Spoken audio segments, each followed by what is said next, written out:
That's all trip இது ஒரு auto மற்றும் கேப் புக்கிங் ஆப். சின்ன டவுன்களுக்கு விசேஷம், கோயில், குளம்னு டூர் போறவங்க ஆட்டோ கேப் கிடைக்காம ரொம்ப கஷ்டப்படுவாங்க. அவங்களுக்கு இந்த ஆப் ரொம்ப பிரயோஜனமா இருக்கும். கீழே டிஸ்கிரிப்ஷன்ல இருக்க லிங்கை கிளிக் பண்ணி தட்ஸ் ஆல் ட்ரிப்பை டவுன்லோட் பண்ணிக்கோங்க.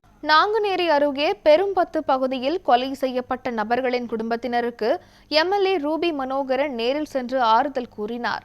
நெல்லை மாவட்டம் நாங்குநேரி அருகே பெரும்பத்து பகுதியில் மர்ம நபர்களால் தாக்கப்பட்டு உயிரிழந்த மாற்றுத்திறனாளி ஜான் மற்றும் வட மாநில தொழிலாளியின் குடும்பத்தினரை தமிழ்நாடு காங்கிரஸ் கமிட்டி மாநில பொருளாளரும் நாங்குநேரி சட்டமன்ற உறுப்பினருமான ரூபி மனோகரன் நேரில் சந்தித்து ஆழ்ந்த இரங்கலையும் ஆறுதலையும் தெரிவித்தார்.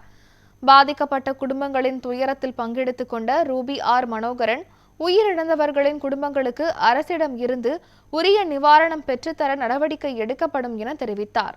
மேலும் பாதிக்கப்பட்ட குடும்பத்தைச் சேர்ந்த ஒருவருக்கு அரசு வேலை பெற்றுத்தர முழு முயற்சி எடுக்கப்படும் எனவும் கூறினார். இந்த நிகழ்வின் போது நெல்லை கிழக்கு மாவட்ட காங்கிரஸ் கமிட்டி தலைவர் VP துரை மற்றும் கட்சி நிர்வாகிகள் உடனிருந்தனர். இந்த துயரமான சம்பவத்தில் ஈடுபட்ட மர்ம நபர்களை கண்டறிந்து உரிய நடவடிக்கை எடுக்க வேண்டும் என்றும் வலியுறுத்தினார்.